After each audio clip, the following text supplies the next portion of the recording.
अस्सलाम वालेकुम। मैं हूं फ़खर दुरानी और आप देख रहे हैं फैक्ट चेक पाकिस्तान। आज तीन मौज़ूआत के ऊपर बात करेंगे। पहले नंबर पे हम बात करेंगे कि कल से फिर एक बार बाज़गश ये जारी है कि पीटीआई अमरीकी अवान नुमाइंदगान से एक और करारदाद पास कराने के हवाले से मनसूबा बंदी कर रही है। इसके ऊपर तफसील के साथ बात करेंगे कि क्या वाकई ऐसी कोई और करारदाद भी पाकिस्तान के खिलाफ आने वाली है या नहीं। दूसरे नंबर पे हम बात करेंगे बलूचिस्तान में भेड़ियों का शिकार आम हो गया है और बड़ी तादाद में भेड़ियों को मार के उसकी खाल उतार के, क्योंकि वो कीमती होती है उसकी खाल, वो बेचा जा रहा है। इसके ऊपर तफसील के साथ बात करेंगे। और तीसरे नंबर पे हम बात करेंगे कि पीटीआई के अंदर जो नए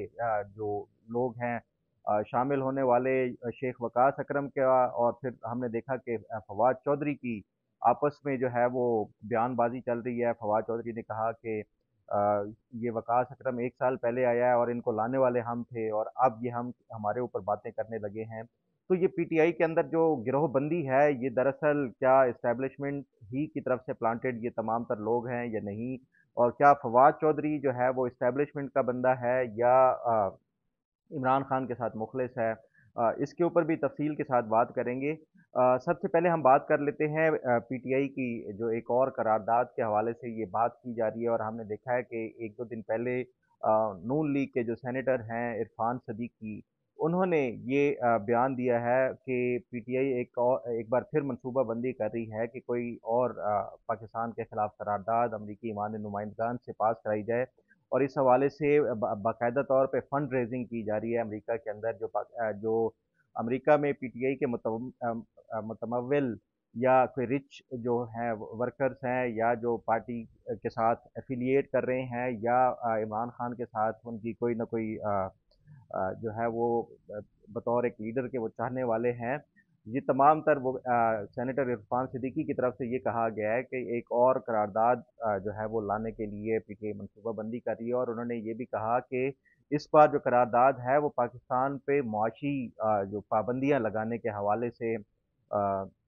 मनसूबाबंदी की जा रही है कि आईएमएफ से मुतालबा किया जाए। और उसके साथ साथ जो अमरीकी हुकूमत है, ऐवान नुमाइंदगान है, अमरीकी जो ऐवान नुमाइंदगान के मेंबर्स हैं, वो अमरीकी हुकूमत से ये वो करें, दरख्वास्त करें कि आईएमएफ को इस हवाले से पाबंद किया जाए कि कोई पाकिस्तान को ना तो आईएमएफ की तरफ से जो डील है वो साइन की जाए जब तक कि 2000 ये 24 के 8 फरवरी 2024 के जो इलेक्शंस हैं उनकी बाकायदा तौर पे कोई तहकीकात नहीं करी जाती। तो इस हवाले से कुछ मैंने भी अपने मुख्तलिफ सोर्सेज से बात की है, तो अभी फ़िलहाल मेरी जो ज़राए हैं वो ये बताते हैं कि इस तरह का कोई वो नहीं है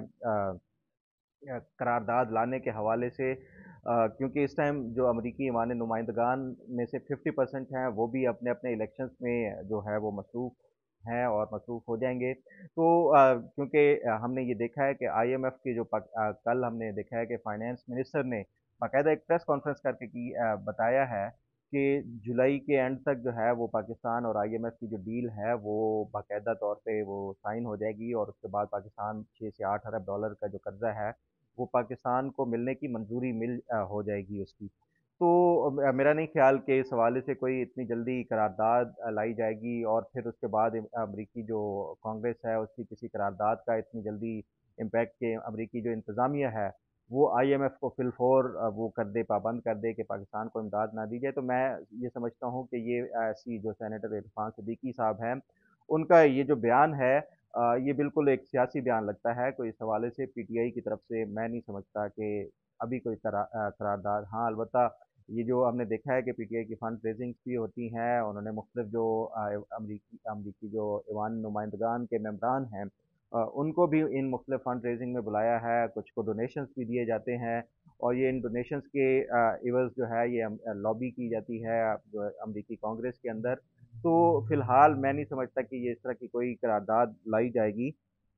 तो ये एक जो मुस्लिम लीग नून के जो सेनेटर हैं उनकी तरफ से एक, मैं समझता हूँ कि ये ऐसा ही कोई एक बयान है, सियासी तौर पे इसको समझा जा सकता है, कोई इसमें संजीदगी वाली बात नहीं है। दूसरी नंबर पे हम बात कर लेते हैं बलूचिस्तान में जो भेड़िए हैं उनका शिकार आम हो चुका है। और इस हवाले से बलूचिस्तान की जो हुकूमत है उसने सख्त से सख्त कार्रवाई करने के हवाले से भी इकदाम शुरू कर दिए हैं। ये बलूचिस्तान का जो ज़िला है चागी, और खुशदार वहाँ पे जो है ये इस हवाले से भेड़ियों की जो तादाद है, बड़ी तादाद में भेड़िए पाए जाते हैं, और उस हवाले से जो महकमा वाइल्ड लाइफ है उन्होंने बाकायदा तौर पे कंप्लेंट्स जो सूबाई हुकूमत है उसको की है कि भेड़ियों का शिकार करके सिर्फ उनको मार के उनकी जिल्द उतारी जाती है, खाल उतारी जाती है, और वो खाल महंगे दामों बिकती है बैरून मुल्क। और ये इस हवाले से वो कह रहे हैं दर्जनों के हिसाब से शिकायत वाइल्ड लाइफ जो महकमा है उसकी तरफ से ये हुकूमत बलूचिस्तान को पहुंचाई गई हैं, और इस टाइम जो है वो हुकूमत बलूचिस्तान ने भी इस हवाले से बाकायदा कार्रवाई का आगाज़ कर दिया है कि जो भी गैर कानूनी इस हवाले से कोई शिकार में मुलविस पाया गया तो उसके खिलाफ तादीबी कार्रवाई की जाएगी। और ये जो महकमा वाइल्ड लाइफ के हमने भी देखा है कि ये कोई इफ़ेक्टिवली पाकिस्तान में ये जितने भी जो ख़ास तौर पे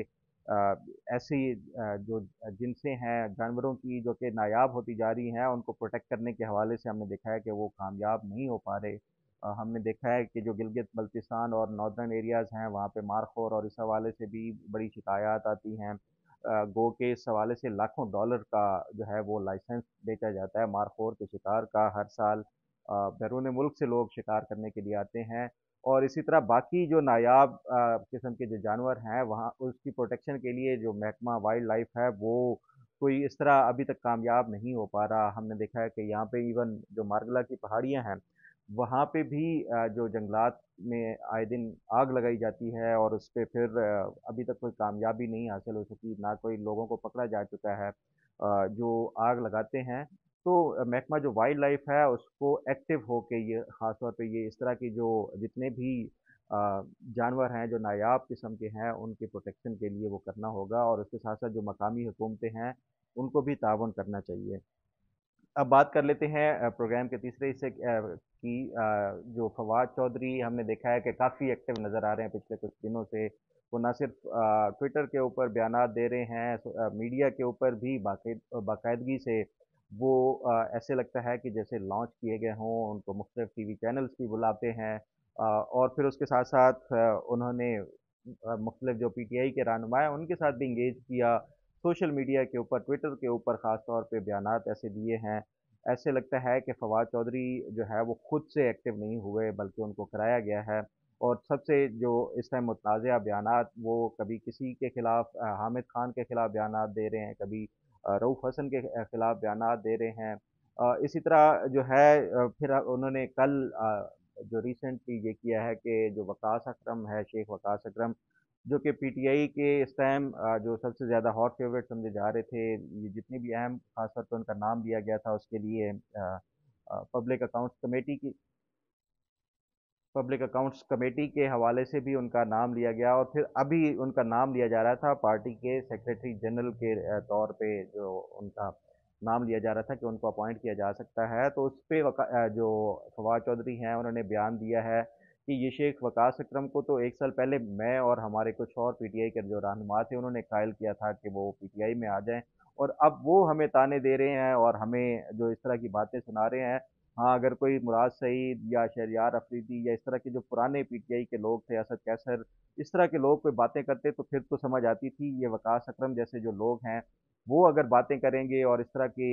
वो जो पुराने पीटीआई वाले थे उनको इस तरह के तानाजनी करेंगे तो बड़ी हैरानगी की बात है। और हमने देखा है कि शेख वकास अकरम भी जो है वो काफ़ी एक्टिव इस हवाले से नज़र आ रहे हैं, लॉबिंग भी कर रहे हैं पार्टी की सेक्रेटरी जनरल के हवाले से।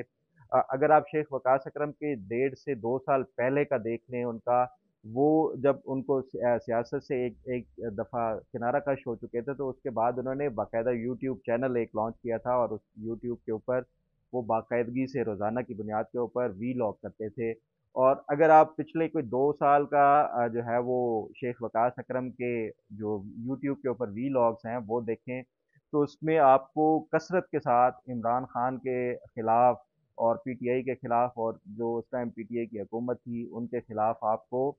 बेशुमार ऐसे उनके जो वीलॉग्स मिल जाएंगे जिसमें उन्होंने हरदत सराई की, पीटीआई गवर्नमेंट की, इमरान खान की। और अब हैरत की बात है कि इस टाइम जो है वो शेख वकास अकरम जो है वो सबसे बड़े पीटीआई के वो बन चुके हैं, दाई बन चुके हैं। और इसी तरह के और बहुत सारे बेशुमार कैरेक्टर्स हैं जो पीटीआई के बड़े मशकूक